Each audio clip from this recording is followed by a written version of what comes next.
Hello everyone, welcome back to organise learning channel. अगर आप मेरे चैनल पर नए हैं तो चैनल को सब्सक्राइब करें, वीडियो को एंड तक ज़रूर देखें और अगर आपको वीडियो अच्छी लगे तो वीडियो को लाइक, शेयर और कमेंट करें।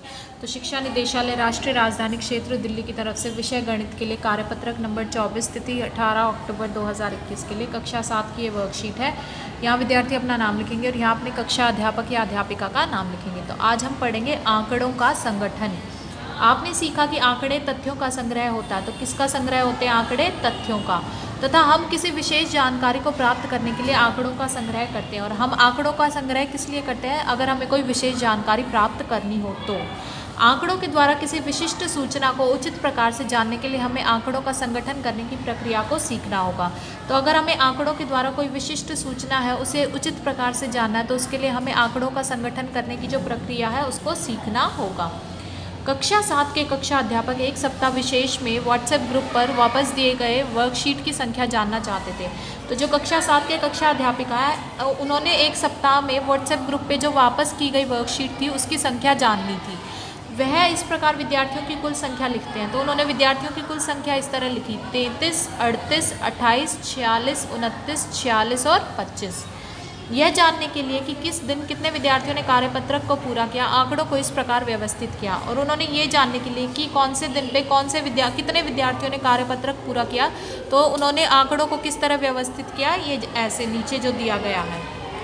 तो इसमें देखते हैं, सप्ताह के दिन दिए गए हैं सोमवार, मंगलवार, बुधवार, वीरवार, शुक्रवार, शनिवार और रविवार। और विद्यार्थियों की संख्या यानी कि जिन्होंने कार्यपत्रक जो है वो सबमिट कराया था, सोमवार को 33, मंगलवार को 38, बुधवार को 28, वीरवार को 46, शुक्रवार को 29, शनिवार को 46 और रविवार को 25।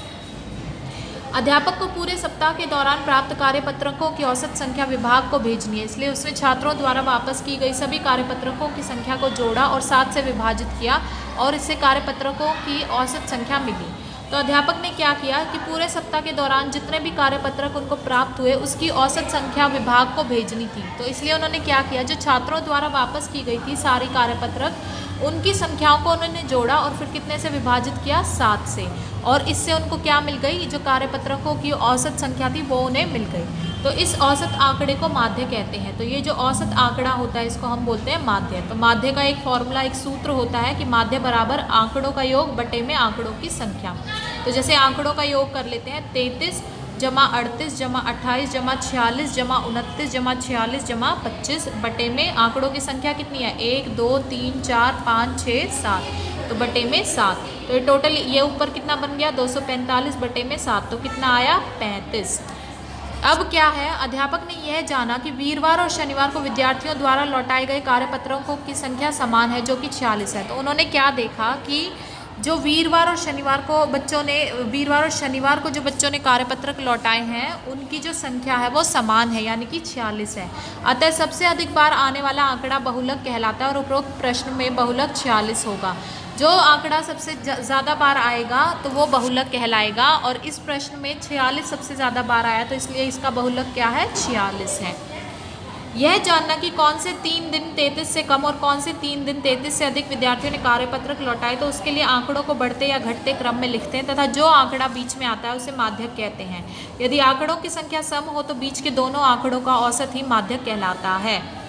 अब ये जानना हो कि कौन से 3 दिन 33 से कम और कौन से 3 दिन 33 से अधिक विद्यार्थियों ने कार्यपत्रक लौटाए, तो उसके लिए आंकड़ों को पहले क्या करेंगे? पहले बढ़ते या घटते क्रम में लिखेंगे। जैसे सबसे छोटा नंबर मान लीजिए बढ़ते क्रम में लिखना तो पहले 25 लिखेंगे, फिर 26, फिर 28, फिर 28 के बाद 29 आया हुआ है, फिर 33। तो इस तरीके से बढ़ते क्रम में लिखेंगे और जो आंकड़ा बीच में आएगा, तो जैसे देखो ये 25, 28, 29, 33 लिखा, फिर उसके बाद क्या आता है? 38, 38 के बाद 46, फिर एक बार 46 आया हुआ है। तो ये कितने हैं? 1 2 3 4 5 6 7। और जो इनके बीच का आंकड़ा होगा उसको माध्यम कहेंगे। तो देखो बीच में कौन सा है? ये 1 2 3 इधर रह गए और 1 2 3, तो बीच में कौन सा बच गया? 33। तो 33 क्या हो गया? माध्यक। तो अब तो ये विषम संख्याएं थी। अगर संख्याएं सम हो तो सम संख्या होगी तो जो बीच के दो आंकड़े होंगे उनका औसत निकालेंगे और जो औसत आएगी वो जो है माध्यक कहलाएगा। अब हम प्रश्न देखते हैं कुछ। बताइए कि निम्नलिखित कथन सत्य है या असत्य है। तो हमें बताने कि ये जो कथन दिए गए हैं इनमें से सत्य कौन सा और असत्य कौन सा है। बहुलक हमेशा आंकड़ों में से ही एक संख्या होती है। तो ये बिल्कुल सही है। जो हमें आंकड़े दिए होते हैं उनमें से एक संख्या जो है बहुलक होती है। तो दूसरा क्या है, माध्य आंकड़ों में से ही एक संख्या होता है। जो माध्य होता है क्या वो आंकड़ों में से ही एक संख्या होता है? नहीं, ये गलत है। माध्य तो कुछ भी संख्या के अलग आंकड़ों के अलावा भी कोई संख्या आ सकती है। तीसरा क्या है, माध्यिका हमेशा आंकड़ों में से ही एक संख्या होता है। जो माध्यिका होती है वो हमारे आंकड़ों में से ही एक संख्या होती है। तो ये बिल्कुल सही है। तो फर्स्ट और जो थर्ड है वो सही है और जो सेकंड है वो गलत है, वो असत्य है। दूसरा प्रश्न देखते हैं। एक कक्षा मूल्यांकन में प्राप्त किए गए निम्नलिखित अंकों को सारणीबद्ध रूप में संगठित करें। तो इसको हमें सारणीबद्ध रूप में संगठित करना है। तो आप एक टेबल बनाकर भी कर सकते हैं या फिर इसको घटते हुए या बढ़ते क्रम में लिख सकते हैं। तो जैसे कि तो इसके लिए हम क्या करेंगे कि इनको घटते हुए या बढ़ते हुए क्रम में हम लिखेंगे। तो इसके लिए और फिर उसमें हमें क्या क्या चीज़ें बतानी है। एक तो आंकड़ों का परिसर बताना है और आंकड़ों का समांतर माध्य, बहुलक और माध्यिका। तो इसका उत्तर हम यहाँ देख लेते हैं। तो देखते हैं, देखो पहले सबसे पहले या तो आप इसको सारणी में लिख सकते हैं, नहीं तो इसको बढ़ते क्रम में। तो पहले हमने बढ़ते क्रम में लिखा, जैसे 2, 2, 3, 4, 4, 4, 5, 5, 5, 5, 6, 6, 6, 7, 7, 8। अब आंकड़ों का परिसर क्या होता है? आंकड़ों का परिसर होता है जो अधिकतम मान यानी कि 8 है और जो न्यूनतम मान होगा यानी कि 2 है, उनको घटा देंगे। बड़े अधिकतम मान में से न्यूनतम मान को घटाएंगे। तो 8 में से 2 गया तो ये हमारा आंकड़ों का परिसर आ जाएगा। दूसरा क्या है, माध्य। माध्य क्या होता है? माध्य हमने देखा था आंकड़ों का योग बटे में आंकड़ों की संख्या। तो आंकड़ों का योग कर लेते हैं। 2 + 2 + 3 + 4 + 4 + 4 + 5 + 5 + 5 + 5 + 6 + 6 + 6 + 7 + 7 + 8 और डिवाइडेड बाय, इसको किससे डिवाइड कर देंगे, किससे भाग करेंगे? जो आंकड़ों की कुल संख्या। तो देखो आंकड़ों की कुल संख्या कितनी है? 1, 2, 3, 4, 5, 6, 7, 8, 9, 10, 11, 12, 13, 14, 15, 16। तो टोटल 16 है। तो जब हमने इनको टोटल करा तो टोटल करने के बाद ये हमारा आएगा 79/16। तो 79/16 ये आएगा और 79 को जब 16 से भाग करेंगे तो 4.93 जो है वो हमारा उत्तर आएगा। अब हम इसका बहुलक देखते हैं। तो देखो बहुलक क्या होता है हमारे पास? सबसे ज़्यादा आने वाली संख्या। तो देखो सबसे ज़्यादा हमारे पास जो संख्या आई है यहाँ पर वो कौन सी है? 5 आ रही है हमारे पास सबसे ज़्यादा बार। कितनी बार? 1, 2, 3, 4।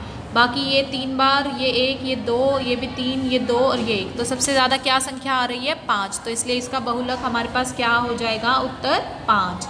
अब बताना माध्यिका। अब माध्यिका क्या होती है? बीच वाली जो संख्या होती है। तो देखो बीच की संख्या देखते हैं। अब ये देखो कितने हैं? 16 है ना। तो 16 तो सम संख्या है।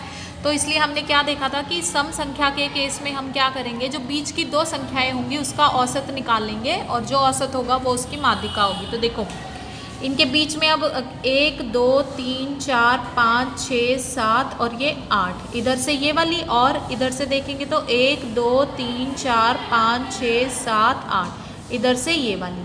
तो दोनों कौन क्या क्या संख्याएं हैं? ये 5 + 5 क्या बन गया? 10। तो इसका औसत निकालने के लिए तो दोनों संख्याओं को जोड़ा और 2 से भाग करेंगे। तो 5 + 5 10, भाग में 2। उत्तर क्या आएगा हमारे पास? 2 × 5 = 10। तो माध्यिका का उत्तर क्या है हमारे पास? इसका मतलब माध्यिका हमारे पास कितनी आएगी? वो भी आएगी हमारे पास 5। तो इस तरीके से हम जो है ये वाला प्रश्न इसको सॉल्व कर लेंगे। ठीक है। तो आशा है आपको ये दोनों प्रश्न, पहला और दूसरा जो है ये समझ में आए होंगे अच्छे से। और इसके साथ साथ आप क्या करेंगे कि कोरोना से बचने के लिए 2 गज अथवा 6 फीट की शारीरिक दूरी का सभी को पालन करना ज़रूरी है। तो आशा आपको वीडियो अच्छी लगी होगी। अगर आपको वीडियो अच्छी लगी है तो वीडियो को लाइक, शेयर और कमेंट करें, चैनल को सब्सक्राइब करें और मिलते हैं नेक्स्ट वीडियो में।